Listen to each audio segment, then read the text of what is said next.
இந்த வீடியோவை உங்களுக்கு வழங்குவோர் மாலை முரசு செய்திகள் தொலைக்காட்சியின் படிப்போம் ஜெயிப்போம் உயர்கல்வியை தேர்ந்தெடுப்பதில் உள்ள சந்தேகங்களை தீர்க்கும் நிகழ்ச்சி தினமும் மாலை 5 மணிக்கு. வணக்கம். மாலை முரசு செய்திகளை விரிவாக பார்ப்பதற்கு முன் தலைப்புச் செய்திகள். ஆளுநர் ஆர்.என். ரவி பாஜக பிரமுகர் போல் செயல்படுகிறார் என முதலமைச்சர் மு.க. ஸ்டாலின் குற்றச்சாட்டு. மத்திய மாநில அரசுகளுக்கு இடையேயான உறவில் ஆளுநர் என்பவர் போஸ்ட்மேன் போன்றவர் என்றும் விமர்சனம்.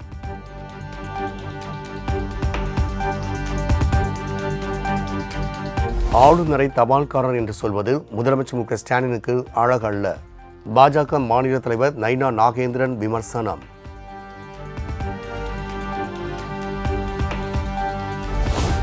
திமுகவை நம்பி மட்டுமே விடுதலை சிறுத்தைகள் கட்சி இருப்பது போல் சில அற்பர்கள் அவதூறு பரப்புகின்றனர்.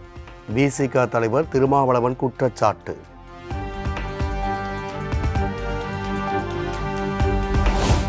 மதிமுக முதன்மை செயலாளர் பதவியை ராஜினாமா செய்யும் முடிவை வாபஸ் பெற்றார் துரை வைகோ.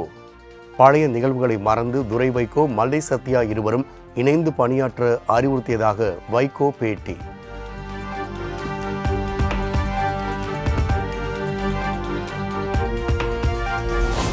மல்லை சத்யாவின் வாக்குறுதியின் அடிப்படையில் தனது ராஜினாமா முடிவை திரும்ப பெற்றதாக துரை வைகோ விளக்கம். மல்லை சத்யாவின் அரசியல் வாழ்க்கைக்கு என்றும் உறுதுணையாக இருப்பேன் என்றும் உறுதி.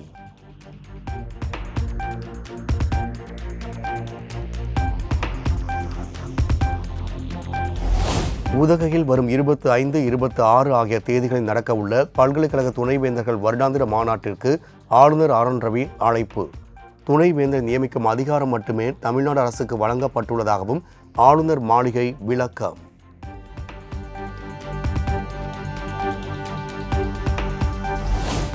உதகையில் துணைவேந்தர்கள் மாநாட்டை ஆளுநர் கூட்டுவது சட்ட விரோதம் என மார்க்சிஸ்ட் கம்யூனிஸ்ட் கட்சி மாநில செயலாளர் சண்முகம் கண்டனம். உச்ச நீதிமன்ற தீர்ப்பை ஆளுநர் ஆர்.என். ரவி அவமதித்து விட்டதாகவும் காட்டம்.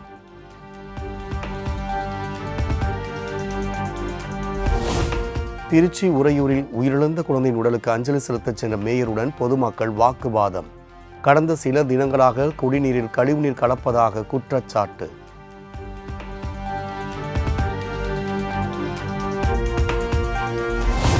சென்னை வியாசர்பாடியில் மனைவி கண்முன்னே நடு ரோட்டில் ரவுடியை ஓட விரட்டி வெட்டி படுகொலை செய்த கும்பல். முன் விரோதத்தில் ரவுடி படுகொலை செய்யப்பட்டதாக போலீசாரின் முதற்கட்ட விசாரணையில் தகவல்.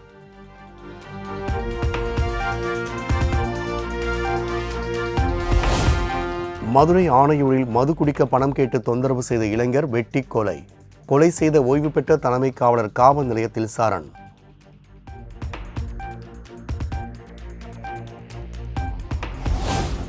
திருக்கோவிலூர் அருகே மகளிர் சுய உதவிக்குழுவில் பணம் பிரிப்பது தொடர்பாக இரு தரப்புக்கு இடையே மோதல். ஒரு தரப்பினர் மற்றொரு தரப்பினரின் வீட்டுக்குள் புகுந்து பொருள்களை சூறையாடியதால் பதற்றம்.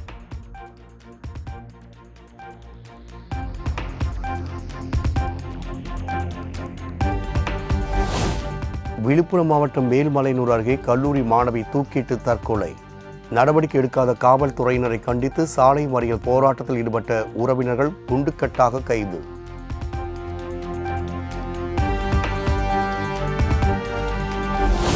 கோவையில் கூலி உயர்வு உள்ளிட்ட கோரிக்கைகளை வலியுறுத்தி 33 நாட்களாக நடைபெற்ற விசைத்தறி உரிமையாளர்கள் போராட்டம் வாபஸ். ஆட்சியர் அலுவலகத்தில் அமைச்சர்களுடனான முத்தரப்பு பேச்சுவார்த்தையில் உடன்பாடு.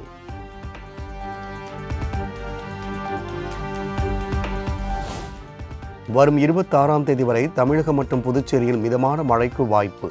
சென்னை வானிலை ஆய்வு மையம் கணிப்பு.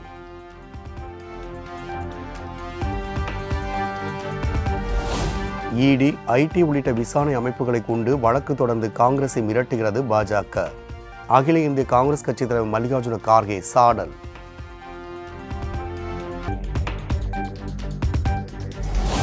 வக்பு சட்டத்தை எதிர்த்து மேற்கு வங்காளத்தில் நடைபெற்ற போராட்டத்தின் போது வன்முறை வெடித்ததில் தந்தை மகன் கொலையான சம்பவம். வன்முறைக்கு மூளையாக செயல்பட்ட முக்கிய குற்றவாளி கைது என போலீசார் தகவல்.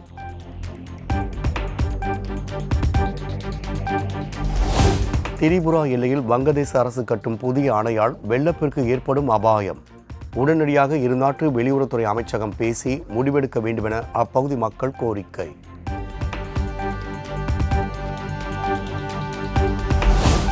ஜம்மு காஷ்மீர் மாநிலம் ராம்பனில் கனமழையினால் கடும் நிலச்சரிவு. 3 பேர் பலியாக நிலை 100க்கும் மேற்பட்டோர் உயிருடன் மீட்பு.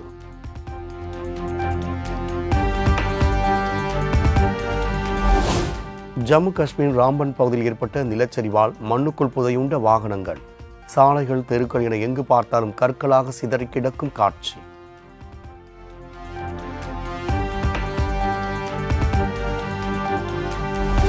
கனமழை எதிரொலி காரணமாக ஜம்மு காஷ்மீர் இன்று அனைத்து பள்ளிகளுக்கும் விடுமுறை. மலைப்பாங்கான இடங்களில் மக்கள் கவனமோடு இருக்க அறிவுறுத்தல்.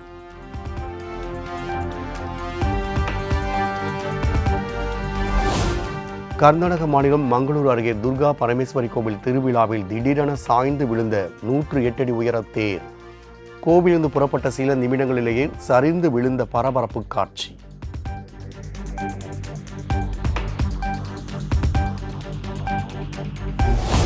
சத்தீஸ்கரில் ஐஸ்கிரீம் தொழிற்சாலையில் ஊழியர்கள் 2 உரிமையாளர் கொடூரமாக நடத்தும் வீடியோ வெளியாகி அதிர்ச்சி. திருட்டில் ஈடுபட்டதாக கூறி நகங்களை பிடுங்கி மின்சாரத்தை உடம்பில் பாய்ச்சி சித்திரவதை.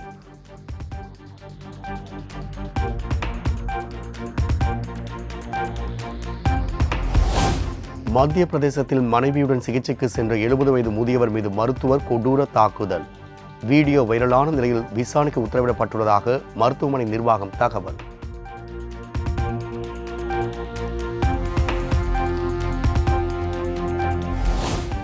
உத்தரகண்ட் மாநிலம் பௌரி கர்வாலில் அதிகாலையில் இளைஞர் மாரடைப்பால் மரணம். உடற்பயிற்சி செய்துவிட்டு வீட்டின் வாசலில் அமர்ந்த நிலையில் சரிந்து விழுந்து உயிரிழப்பு.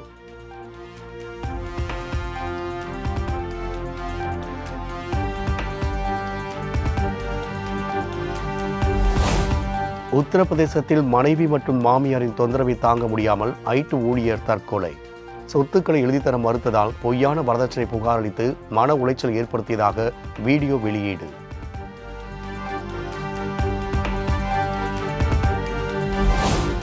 நான்கு நாள் பயணமாக இன்று இந்தியா வருகிறார் அமெரிக்க துணை அதிபர் JD வான்ஸ். இருதரப்பு உறவுகள் மற்றும் வர்த்தக பேச்சுவார்த்தை குறித்து பிரதமரை சந்தித்து ஆலோசிக்க உள்ளதாக தகவல்.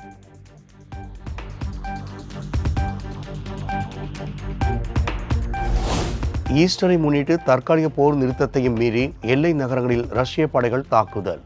யுக்ரைன் அதிபர் ஜெலன்ஸ்கி குற்றச்சாட்டு.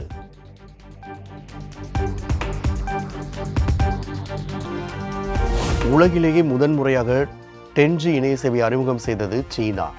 பதிவேற்ற வேகம் 1008 Mbps ஆக இருக்கும் என தகவல்.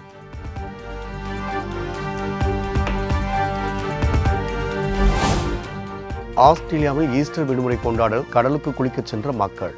கடல் அலையில் சிக்கி 6 பேர் உயிரிழந்த நிலையில் ஹெலிகாப்டர் மூலம் உடல்கள் மீட்பு.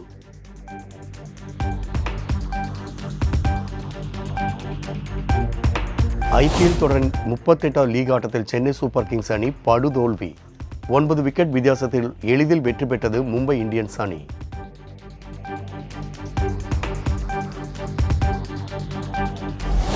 அணியில் எதுவும் சரியாக செல்லாத நிலையில் அதற்காக உணர்ச்சி வசப்படுவதில் எந்த பிரயோஜனமும் இல்லை.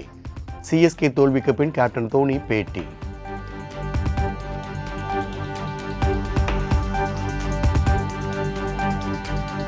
IPL கிரிக்கெட் தொடரில் ராயல் சேலஞ்சர்ஸ் பெங்களூரு அணி அபார வெற்றி. 7 விக்கெட் வித்தியாசத்தில் பஞ்சாப் அணியை வீழ்த்தி அசத்தல்.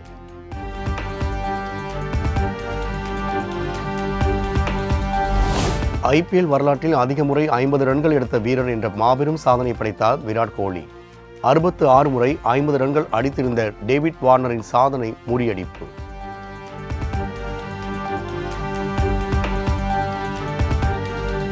IPL தொடரின் 39வது லீக் ஆட்டத்தில் இன்று குஜராத் டைட்டன்ஸ் அணி எதிர்கொள்கிறது கொல்கத்தா நைட் ரைடர்ஸ். போட்டி இரவு 7:30 மணிக்கு கொல்கத்தா ஈடன் கார்டன் மைதானத்தில் நடக்கிறது.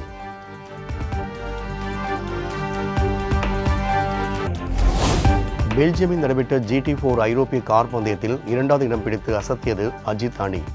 அஜித் அணிக்கு திரைத்துறை உள்ளிட்ட பல்வேறு தரப்பினரும் வாழ்த்து.